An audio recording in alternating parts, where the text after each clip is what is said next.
Hola a todos, mi nombre es Agustín Cosac, soy profesor de Política Económica de la Universidad Nacional del Nordeste. Eh, Tengo una maestría en Economía Política y Gobierno de la Universidad de San Martín y estoy cursando las últimas materias del doctorado en Desarrollo Económico de Quilmes. Eh, Fui convocado por el profesor Suárez Rubio para participar de este seminario, América Latina y China. Un poco la idea de mi intervención pasaba por discutir cuáles son las posibilidades de la región en materia de desarrollo respecto a la relación con China. Y un poco el título de la charla que se me ocurrió es América Latina y China, entre la franja y la ruta y un panorama incierto. Un poco busca captar el desplazamiento paulatino del eje de poder global de Occidente a Oriente y cómo esa transición puede precipitarse a partir de los últimos eventos a los que estamos asistiendo, digamos, en donde Estados Unidos le declara la guerra comercial al resto del mundo. El objetivo de la presentación, como les decía, consiste en discutir las posibilidades y desafíos del desarrollo en contexto de una globalización cambiante, y sobre todo hacer esta discusión desde una perspectiva latinoamericana, propia, periférica, que no acepte los cánones acríticamente, digamos, de la teoría mainstream. Bueno, nuestra hoja de ruta es la siguiente. Un poco el recorrido que propongo es refrescar dos conceptos claves, globalización y desarrollo, que nos va a acompañar a lo largo de toda la presentación, poniendo de manifiesto la tensión que hay entre ambos, lo que va a justificar la adopción de un pensamiento autocentrado de desarrollo.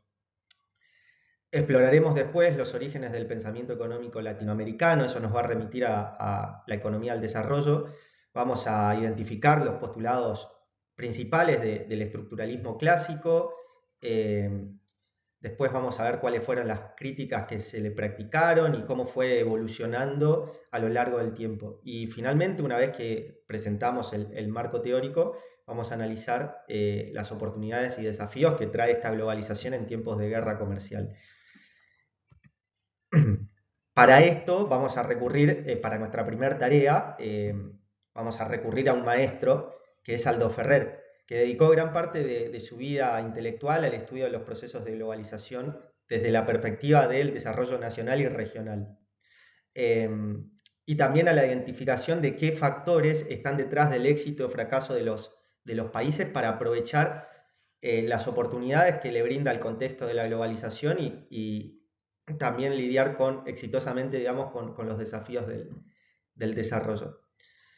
Fíjense que para Aldo Ferrer la globalización son dos cosas.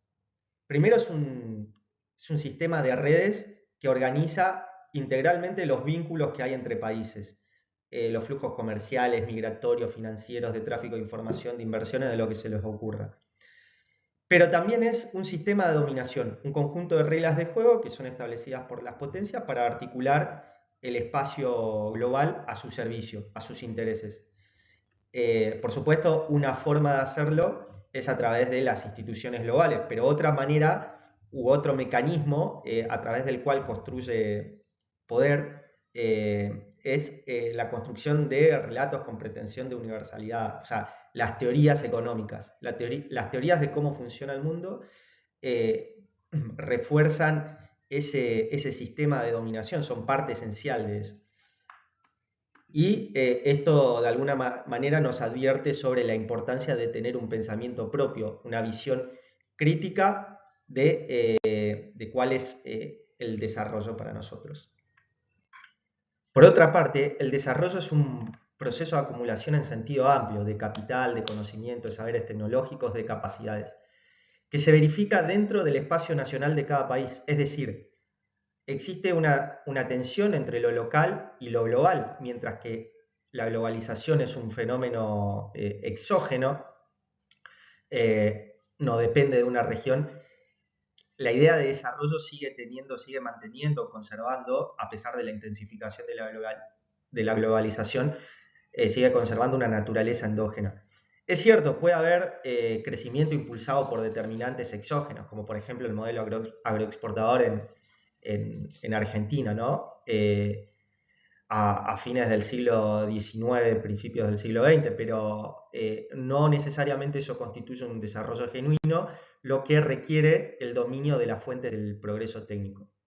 Pero algo muy interesante que nos advierte Ferrer es que el proceso de desarrollo es indelegable en factores exógenos, que librado su propia dinámica, por lo que decíamos de qué es la globalización y aquello de que remite a reglas de juegos impuestas por potencias para la concreción de sus propios intereses, solo pueden desarticular el espacio nacional y estructurarlo en torno a centros de decisión extranacionales. Es decir, frustran los procesos de acumulación en sentido amplio que implica el desarrollo nacional o regional.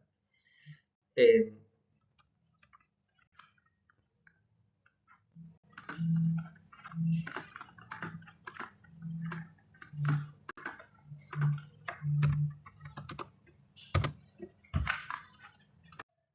Finalmente, la globalización no es a priori ni buena ni mala, ofrece oportunidades y riesgos por igual. El resultado para el desarrollo, desde el punto de vista de una región, va a depender de la calidad de las respuestas a los desafíos que la globalización impone en cada momento particular. La calidad de las respuestas a esos desafíos depende en gran medida, como venimos insistiendo, de la construcción de un pensamiento autocentrado del desarrollo que discuta con las ideas del mainstream. Eso en gran medida es el estructuralismo latinoamericano. Vamos en lo sucesivo a discutir un poco cuáles fueron sus orígenes. Bueno, vamos a tener dos factores que van a confluir para dar origen a lo que fue el antecedente más directo que tuvo el estructuralismo clásico, que es la economía del desarrollo. Uno de los factores intervinientes tiene que ver con la geopolítica. A la salida de la segunda posguerra, Estados Unidos y los aliados occidentales estaban muy preocupados por la situación de pobreza y de devastación en que habían quedado las colonias que fueron de alguna manera objeto de las aspiraciones expansionistas de los países que entraron en conflicto.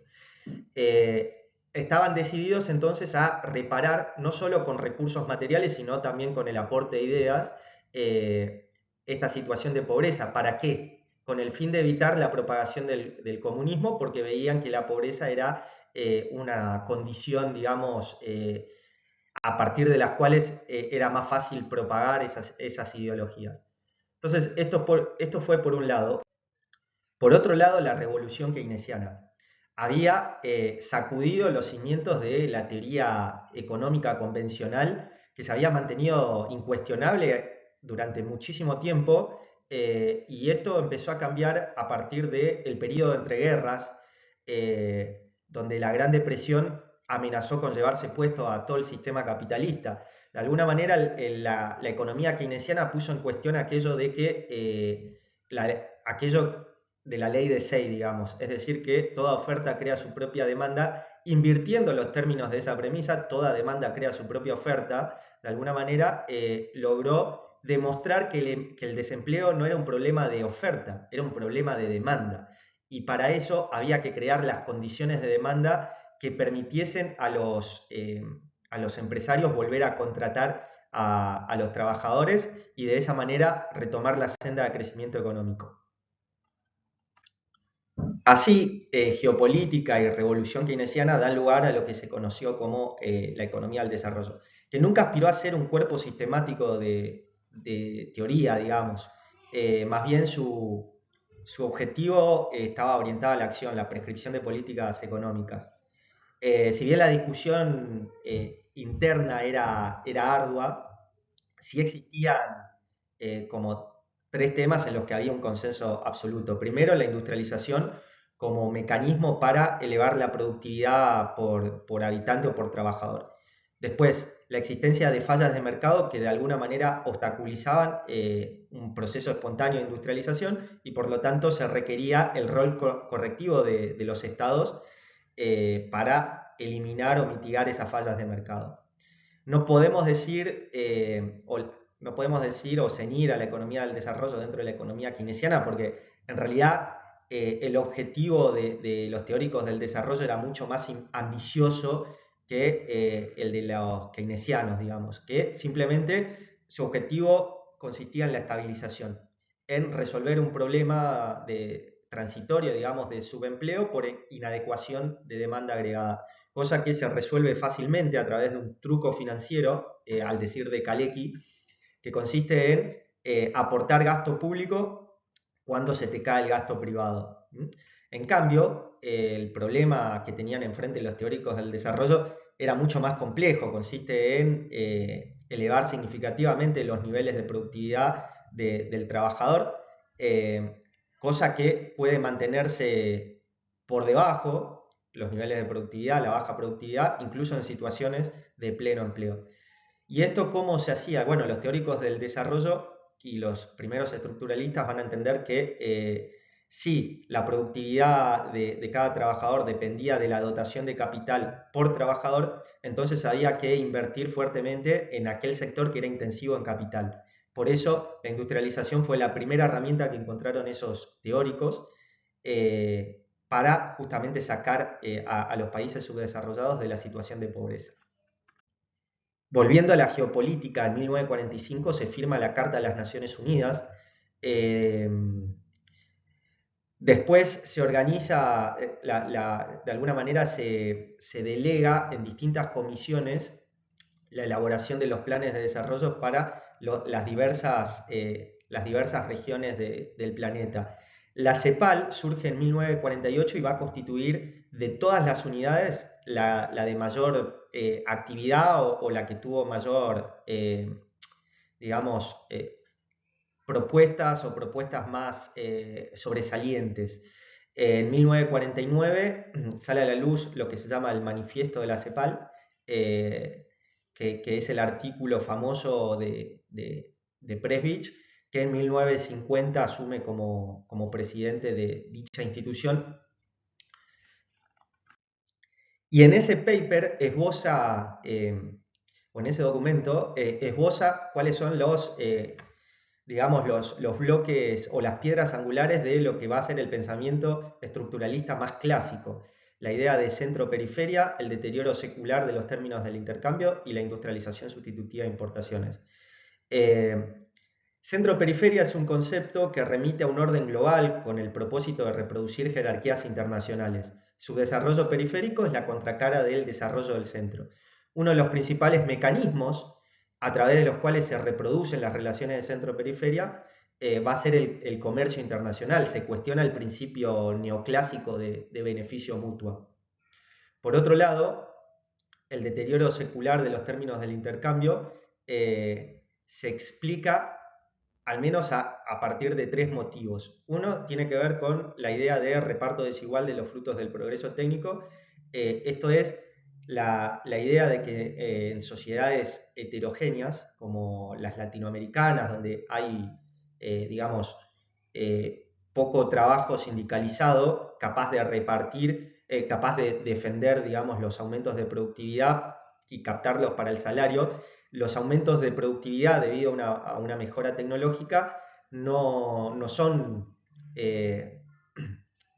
captados por los trabajadores, sino que se diluyen, si se quiere el término, en reducciones de precios internacionales. Mientras que los países más integrados del centro, los países centrales, donde hay sindicatos fuertes, en los países industriales, lo que existe es cuando hay un aumento de la productividad, parte de esa productividad son captadas por los trabajadores, mayores salarios implican mayores costos y aumento de precios de los bienes manufactureros.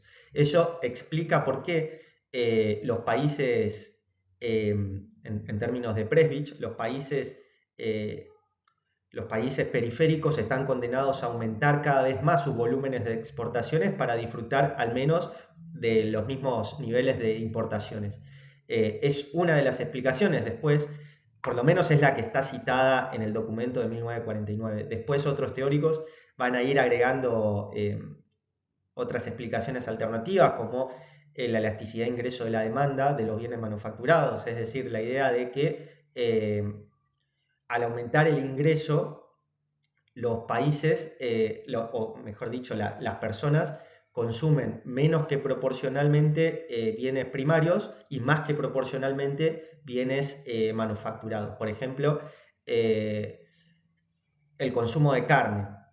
Si se nos duplica el ingreso, quizás podemos comer un poco más de carne, pero no, ese aumento en la demanda va a ser menos que proporcional. En cambio, el consumo de computadoras tendría un aumento, por ejemplo, en el presupuesto nuestro mucho mayor. Finalmente, la sustitución de materias primas por insumos sintéticos ante el avance tecnológico es otra de las explicaciones esbozadas para explicar esta declinación en los términos del intercambio. Por otra parte, como tercer building block, digamos, como tercer idea central del estructuralismo clásico, estaba la idea de la industria como polea de transmisión entre el progreso técnico y lo que Presbich llamaba el bienestar mensurable de las masas, ¿sí? Que tenía que ver con esto que anticipábamos anteriormente.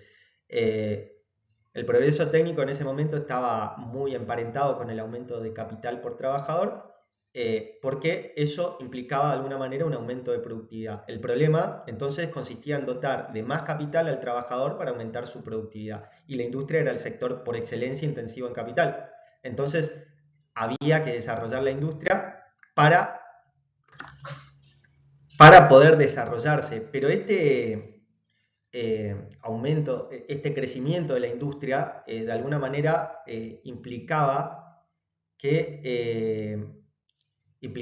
crecer hacia adentro, necesariamente, porque desde que cambió la hegemonía entre Estados Unidos y Gran Bretaña, donde la región había podido crecer gracias a los impulsos de una economía muy complementaria, como era la británica, que requería insumos y materia prima para poder funcionar.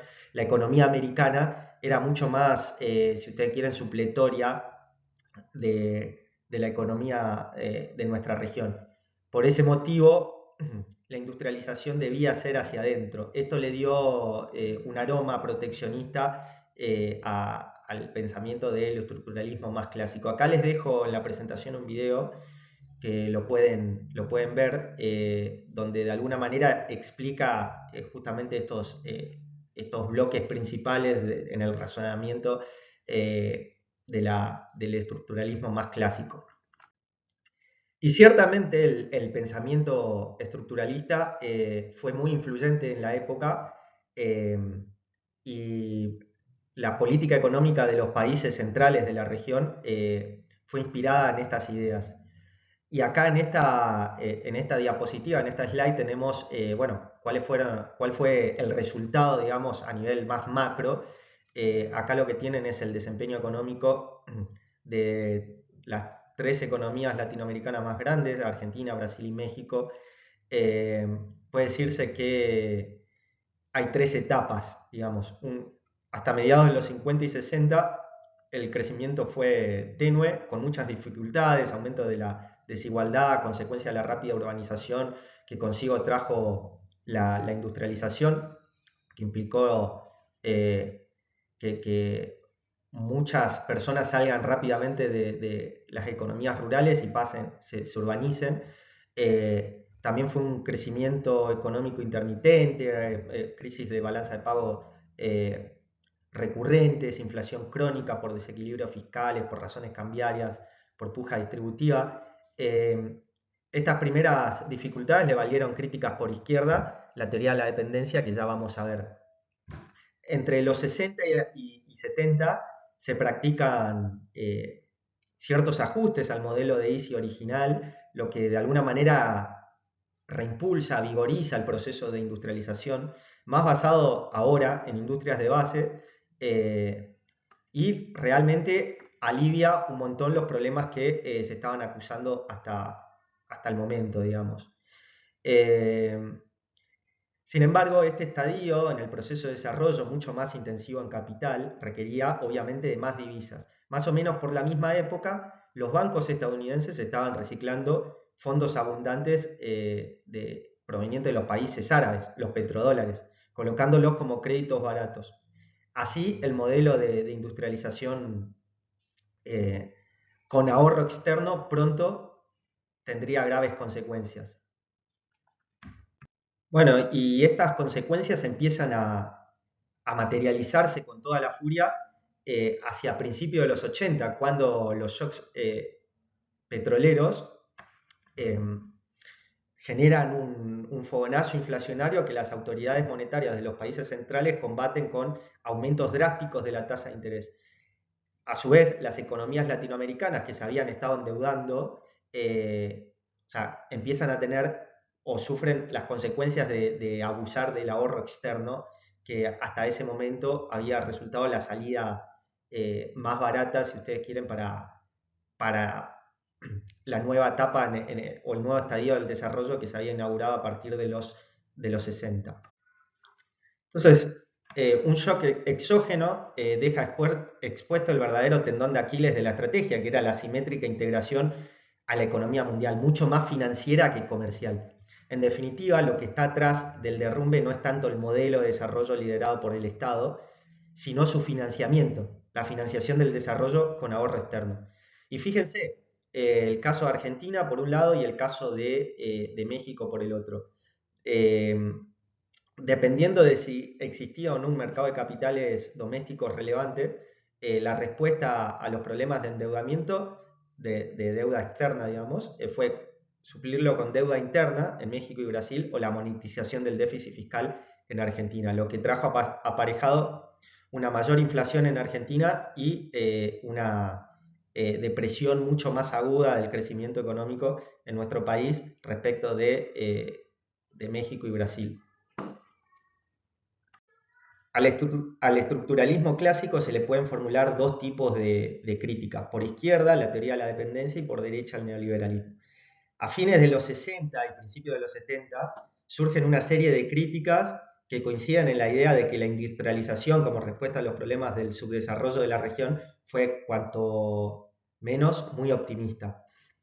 La industrialización no resolvía el atraso, ni la pobreza o la desigualdad de la región. Los países centrales seguían controlando la difusión tecnológica y el atraso periférico es una manifestación de la incapacidad de la periferia para desarrollar un proceso autónomo y dinámico de innovación tecnológica. Eso básicamente es el mensaje central de la teoría de dependencia, que internamente tenía como dos versiones, una más extrema, la neomarxista, que decía, bueno, en el capitalismo no hay mucho para hacer, dentro del capitalismo la periferia jamás va a poder desarrollarse, y había una versión mucho más moderada, la que revestía Cardoso y Faleto, por ejemplo, que es la versión más latinoamericana, que distinguía en realidad que subdesarrollo y desarrollo eran categorías económicas, mientras que dependencia y autonomía eran categorías políticas. Entonces, el desarrollo subordinado, dependiente, era posible y de hecho era el camino más seguro hacia el desarrollo de la región. Pero requería de la calidad de las élites, de los gobernantes. O sea, las oportunidades estaban en el contexto histórico, en el contexto internacional, pero el aprovechamiento de esas oportunidades dependía de la política interna. Y esto era lo que distinguía de alguna manera a la versión latinoamericana de la versión neomarxista, que llamaba a rebelarse, sublevarse contra las élites locales, por considerarlas de alguna manera funcionales siempre y en todo lugar, digamos, a las potencias centrales.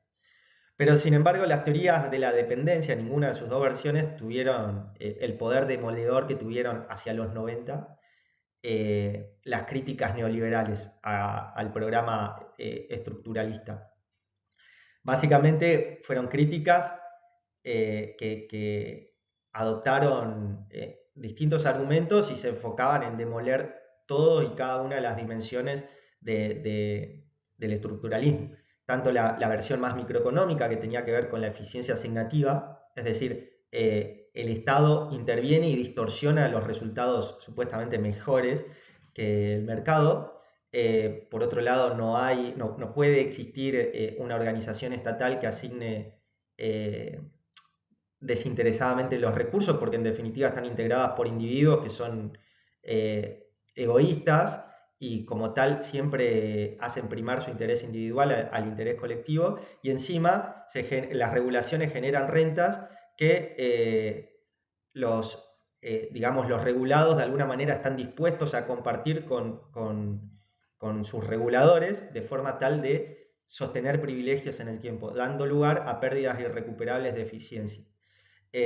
Por otro lado, el sesgo antiexportador, el desequilibrio fiscal, la inflación elevada, el endeudamiento externo constituían críticas a la macroeconomía del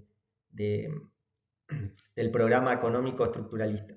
Sin embargo, las críticas del contenido no fueron tan importantes, a mi juicio, como el timing en que estas críticas fueron formuladas. Un contexto de crisis fiscales de los estados latinoamericanos como consecuencia de la crisis de la deuda, en el contexto del derrumbe de la Unión Soviética y el fin de la historia, y aparte el milagro económico del este asiático, al menos en el relato del Banco Central, del Banco Mundial. Efectivamente, hacia los 90 ya el comunismo no asustaba a nadie, y de alguna manera el Banco Mundial relató a este conjunto de economías del este asiático, Corea del Sur, Taiwán, Hong Kong, Singapur, como casos exitosos de crecimiento, haciendo exactamente todo lo contrario a lo que venían haciendo los países latinoamericanos. Sin embargo, un grupo de intelectuales, de economistas heterodoxos y sociólogos económicos estudió en profundidad estos 4 casos y llegó a la conclusión que en la dimensión microeconómica, los estados latinoamericanos, o la crítica a los estados latinoamericanos había sido, cuanto menos, muy exagerada. De hecho, detectaron que con matices los niveles de intervención que había habido en estos países asiáticos era quizás hasta mayor incluso que en los países latinoamericanos. Pero además de contar con un cuerpo de implementadores mucho más capacitados que en el caso de América Latina, estas intervenciones fueron más focalizadas, menos generosas que en el caso de América, fueron más estratégicas en ese sentido, jamás pusieron en riesgo los balances macroeconómicos de esos países, siempre fue condicionada o sea, existieron estímulos de todo tipo, pero siempre condicionados al cumplimiento de cuotas de mercado, mejoras de calidad, conquistas de nuevos de mercados, siempre fueron condicionadas a algo, y en todo caso en esos países la diferencia que existió es el hecho de haber dominado no solo el trabajo sino también al capital para imponerle un modelo de desarrollo. Esa fue la clave del éxito de los países del este asiático. Y surge así el estructuralismo hacia los 90 gracias o bajo el liderazgo intelectual de Fernando Feinsilver, economista chileno, un poco fusionando, si ustedes quieren, 3 vertientes, fueron ayornándose a las críticas o acomodándose a las críticas del neoliberalismo acerca del descuido de la dimensión macroeconómica, pero también tomando en cuenta las ideas de estos economistas y sociólogos del desarrollo acerca de las experiencias o la revisión de las experiencias del este asiático, resultando entonces un enfoque mucho más preocupado por la estabilidad macro, haciendo énfasis en que la región son economías abiertas, donde la sustitución de importaciones queda un poco relegada para dar paso a la diversificación de las exportaciones, ayornándose también a lo que son las nuevas teorías del crecimiento, que toman ya la innovación como motor del desarrollo y no tanto a la industrialización, en el contexto de sistemas nacionales de innovación, donde la competitividad es sistémica, está repartida en sus componentes, pero sinergizada por el todo. Em, de esta manera, el desarrollo es visto como un fenómeno mesoeconómico, es decir, sistémico, que surge de la interacción de dos fuerzas. Las innovaciones, por un lado, es decir, las capacidades de aprendizaje o de gestión del conocimiento, y las complementariedades, que tienen que ver con encadenamientos y redes productivas entre empresas e instituciones. Así, la interacción entre estas dos fuerzas da lugar a distintas tipologías de crecimiento o estilos de desarrollo. Por ejemplo, si una economía cuenta con gran capacidad para gestionar el progreso técnico y a la vez tiene un denso entramado productivo, las innovaciones generan un estilo de desarrollo más bien profundo, ¿sí? Que involucra a muchos actores, está muy propagado y aparte genera aumentos de productividad muy intensos. Ahora, si una economía cuenta con bajos niveles de complementación eh, y la innovación o su capacidad para gestionar el progreso técnico es más bien baja, apenas puede generar un estilo de desarrollo superficial, donde una innovación tiene corto aliento, se genera en una empresa y como al no tener vínculos, no se desparrama, no se propaga por todo el sistema económico y a la vez como esa empresa tiene baja capacidad de aprendizaje, esa innovación no genera un gran salto de productividad. En ese marco debemos preguntarnos qué implicancias tuvo para la región, o para al menos los países centrales de la región, eh, el surgimiento de China como un actor relevante en la economía mundial. Puede verse que desde los 2000 para acá ha habido un proceso de, si ustedes quieren, reprimarización de las exportaciones latinoamericanas. Eh, Lo que puede explicarse tanto como por un aumento del precio de los commodities que exportamos desde la región, así como también de los productos, o como una baja del precio de los productos industrializados debido al menor costo de producción que tienen en China por factor de escala y por factor salarial. Ahora, nosotros tenemos que encontrar una explicación a esta tendencia a la reprimarización exportadora y el extractivismo productivo. Eh, y la verdad que el neoestructuralismo deja una explicación un tanto insatisfactoria. Tiene que ver con el descuido de la política industrial o una mala macroeconomía, la inestabilidad o la falta de financiamiento que hacen o que fuerzan de alguna manera al repliegue a actividades con ventajas comparativas como refugio, digamos. Por lo tanto, deberíamos encontrar una explicación un poco más contundente y la macroeconomía estructuralista del desarrollo ofrece tal narrativa. Primero, lo que dice el core, digamos, de esta teoría tiene que ver con asumir a las economías latinoamericanas como economías que tienen abundancia de recursos naturales y están predispuestas a recurrir al ahorro externo. Son vulnerables a una falla macroeconómica de mercado que tiene dos problemas: la concentración y la primarización productiva por el lado de la economía real y, por otro lado, por el lado financiero, están predispuestas a sufrir crisis de balanza de pagos. La abundancia de recursos naturales genera una sobrevaluación cambiaria que estimula el consumo, desalienta el ahorro y la inversión en sectores fundamentalmente transables. La caída del ahorro nacional lleva a pagar atractivas tasas de retorno al capital financiero internacional, lo que induce nuevos influjos de divisas que terminan impactando en una nueva ronda de apreciación del tipo de cambio, hasta que la sobrevaluación se torna insostenible y termina conduciendo a una crisis de balanza de pago. Esta falla macro, como toda falla de mercado, requiere, dice la teoría, del rol correctivo del Estado.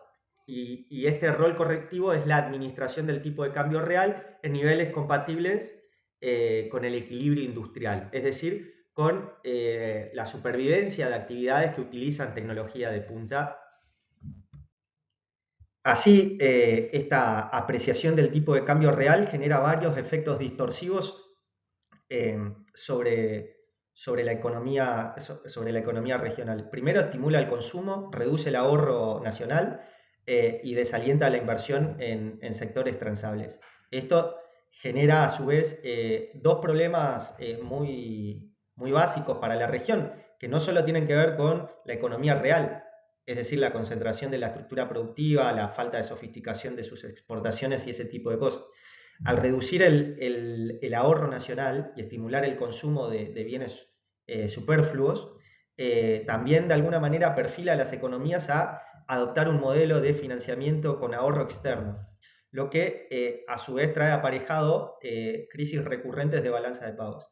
De esta manera se establece una dinámica sobre la trayectoria del tipo de cambio real en el que hay una presión crónica a la apreciación, pero cíclicamente se interrumpe por una devaluación forzada, por una depreciación forzada como consecuencia de estas crisis de balanza de pagos, que podemos verla en el siguiente gráfico.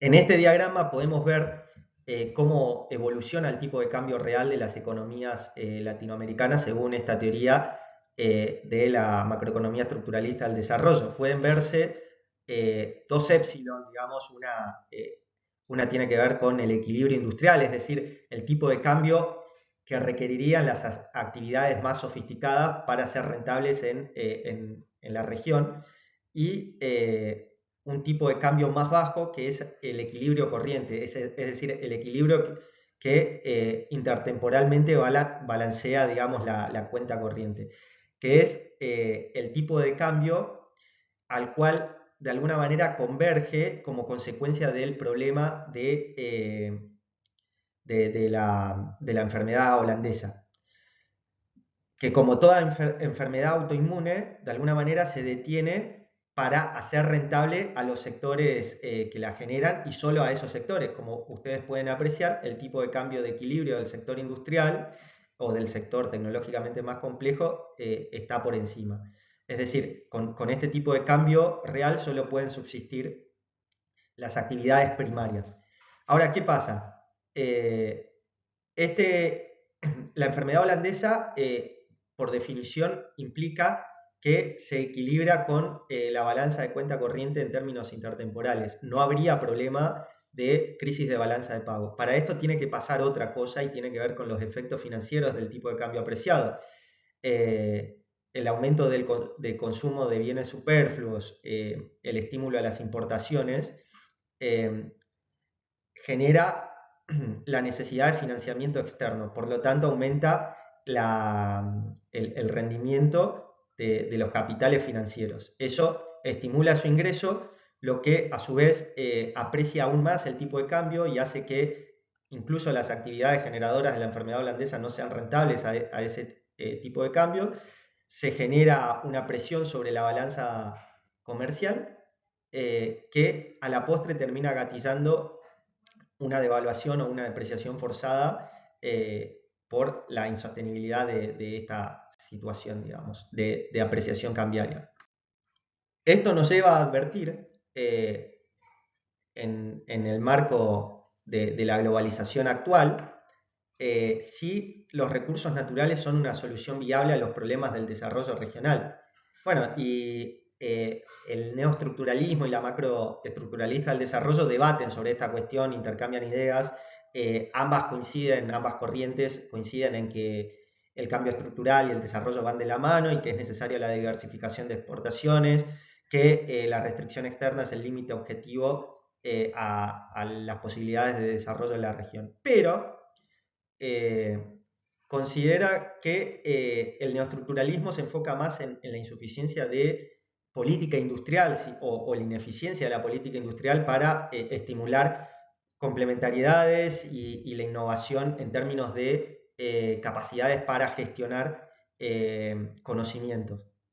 Mientras que la macroestructuralista del desarrollo, como explicaba recién, considera que la primera política industrial que uno debe tener es la de un tipo de cambio que sea elevado, o por lo menos evitar esa apreciación cíclica y crónica del tipo de cambio que genera una distorsión de precios relativos que es contraria al desarrollo de los países de la región. Es decir, mientras el neoestructuralismo considera que la macro es una condición necesaria, pero insuficiente para el desarrollo regional, la la macroeconomía estructuralista del desarrollo considera que el régimen macroeconómico debe estar incluso al servicio del desarrollo.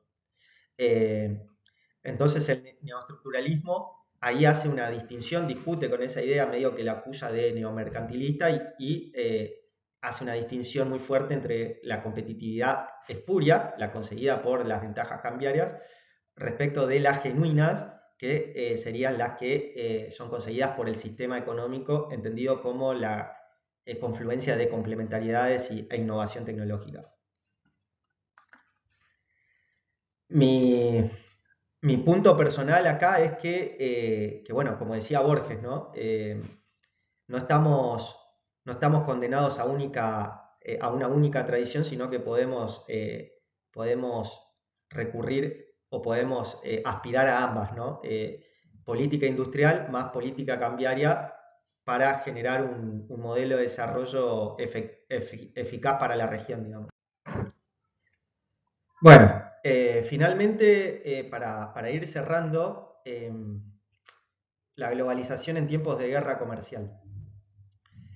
Algunas conjeturas cada vez más preliminares a medida que nos extendemos en el horizonte temporal podemos ir haciendo. A corto plazo, incertidumbre e inestabilidad. A mediano plazo, nuevos patrones en los influjos comerciales. Y a largo plazo hay un cambio o una aceleración, digamos, del proceso de cambio de hegemonía mundial. A corto plazo está claro que la escalada de tensiones comerciales es consistente con un escenario estanflacionario. China crece menos, implica menor demanda de energía y de commodities para nuestra región. Eso va a reducir los precios de nuestros exportables, lo que puede conducir a una oleada de depreciaciones y turbulencia financiera. También habrá que tener en cuenta que a mediano plazo habrá cambios o puede haber cambios en el comercio mundial de consolidarse al menos las primeras reacciones que ha habido como consecuencia de la declaración de guerra comercial de Estados Unidos. País que aplicó un arancel adicional a China del 34%, quien respondió de la misma manera, lo que ya nos habla de que al menos China asume de que el liderazgo estadounidense ya no es más incuestionable como en otras épocas. El Observatorio de Complejidad Económica estimó que el impacto inmediato y ceteris paribus de esta medida, es decir, sin tener en cuenta los aranceles que Estados Unidos puso al resto de los países, considera que México y Canadá van a poder aprovechar los mayores aranceles a China por parte de Estados Unidos, mientras que Brasil podrá capitalizar los aranceles chinos a Estados Unidos. Por otra parte, bueno, acá está lo de Brasil. Decía, por otra parte, analizando la estructura comercial de los dos países, China y Estados Unidos, acá tenemos, bueno, cuál es la estructura de exportaciones que hace China a Estados Unidos. También tenemos el monto total de las exportaciones chinas, 436 billones de dólares en el 2023. Y tenemos también en las slides siguientes las importaciones de China a Estados Unidos, que representan 1/3 de este valor. Pero bueno, viendo la estructura comercial, sobre todo acá está, sobre todo la estructura comercial, sobre todo en las importaciones chinas a Estados Unidos, de materializarse el conflicto, la guerra comercial entre China y Estados Unidos, la verdad que a la región se le abren grandes oportunidades para colocar su producción doméstica. Pero esto no va a estar exento de riesgos, porque también, como veíamos en la diapositiva anterior, implica la liberalización, si ustedes quieren, o la liberación, mejor dicho, de una gran cantidad de volumen de productos exportables de China que van a estar sin destino, con lo que de colocarlos en el resto del mercado mundial va a generar una importante reducción de los precios y por lo tanto la estructura industrial de los países industriales de América Latina va a estar en serio riesgo.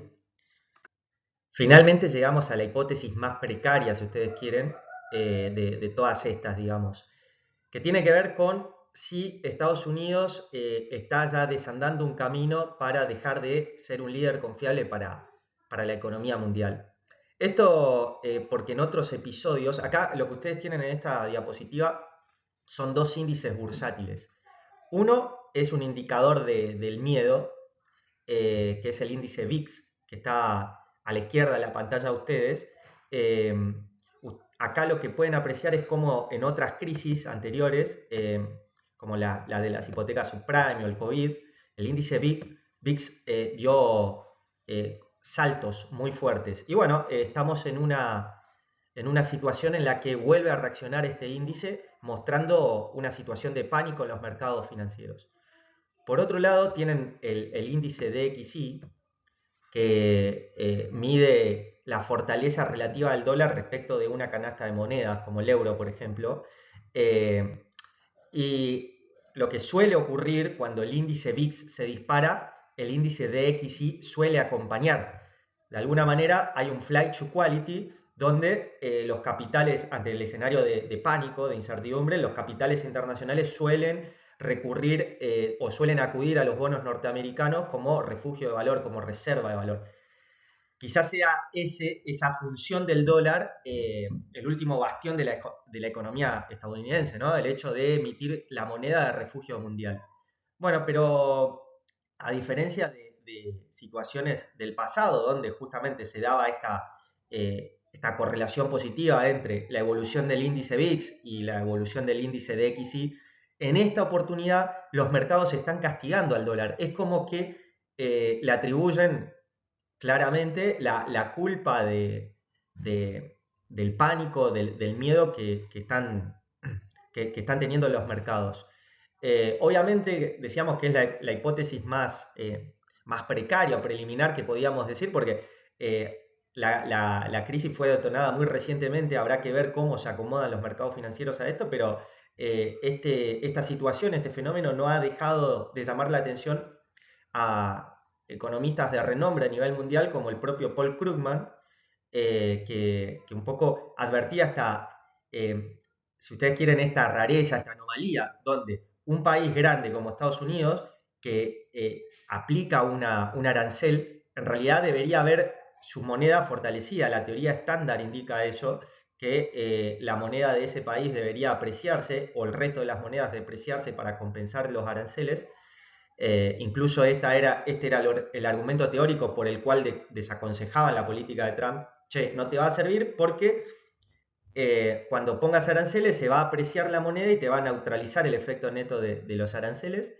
Pero no, acá a lo que estamos asistiendo es justamente una depreciación del dólar. Y la pregunta es, ¿dejó Estados Unidos de ser un líder confiable para la economía mundial?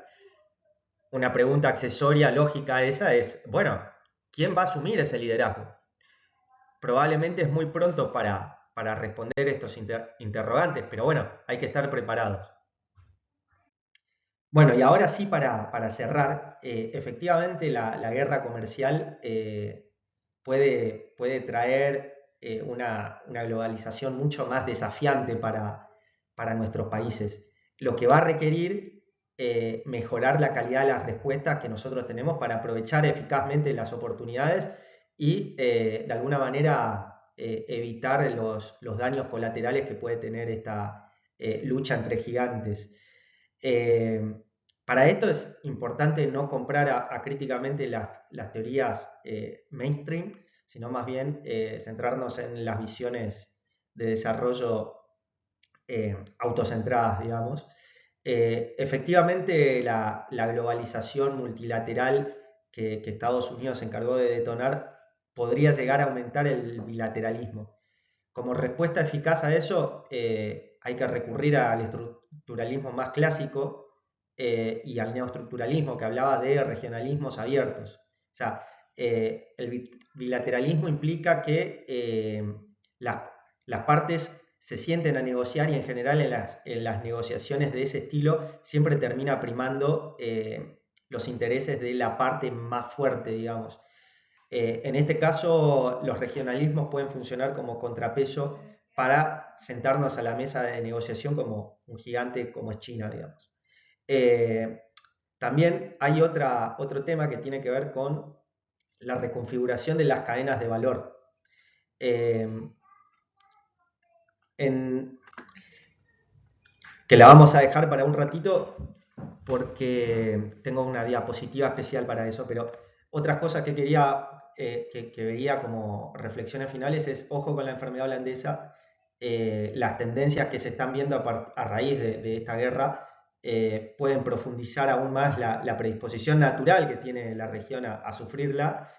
Bueno, ahí tenemos que recurrir a la macroeconomía estructuralista del desarrollo para que nos brinde las herramientas para poder contrarrestar y neutralizar esos efectos eh, sobre nuestras economías. Por otra parte, como bien alertaban los neoestructuralistas y los economistas heterodoxos que revisaron las experiencias del sudeste asiático, la industrialización latinoamericana debe ser estratégica, complementaria a la de China. No vamos a competir en los mismos mercados que China, no podemos. Quizás Estados Unidos tampoco pueda. Eh, pero nosotros debemos focalizarnos en nuestras ventajas comparativas que tienen que ver con las industrias procesadoras de, de recursos naturales, bueno, y aprovechar la abundancia de esos recursos, así como también la mano de obra calificada, digamos.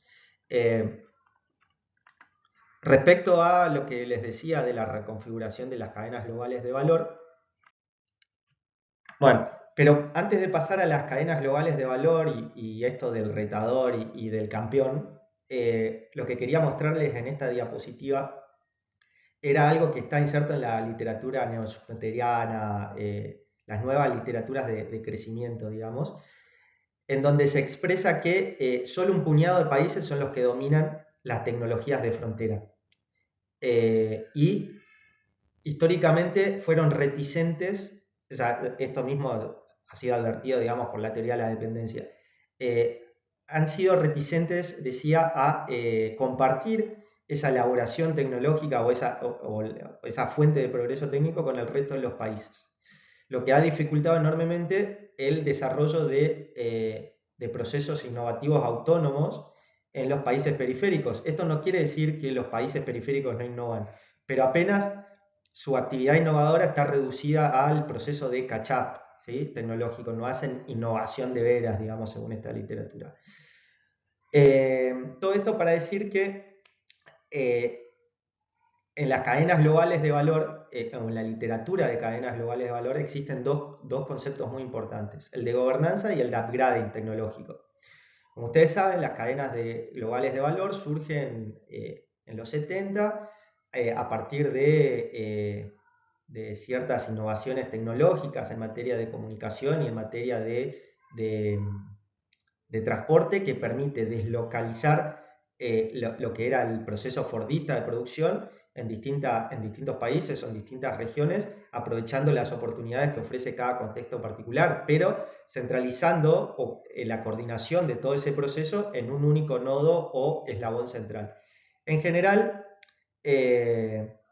la crítica a las cadenas globales de valor es que los eslabones tecnológicamente más complejos han quedado en sus países de origen, mientras que han explotado el trabajo barato, las ventajas fiscales, con los eslabones menos complejos, que menos valor agregan. Esto es el upgrading tecnológico. La gobernanza es la decisión de dónde producir qué cosa, digamos. Bueno, lo que quiero significar con esta analogía, si ustedes quieren, al boxeo, es el hecho de que mientras el campeón, Estados Unidos, impone las condiciones de dónde producir qué cosa, quizás el retador, que en este caso sería China, podría estar más abierto, más flexible a rediscutir, bueno, dónde produzco qué cosa. Y esto, en cierta medida, está avalado por los datos,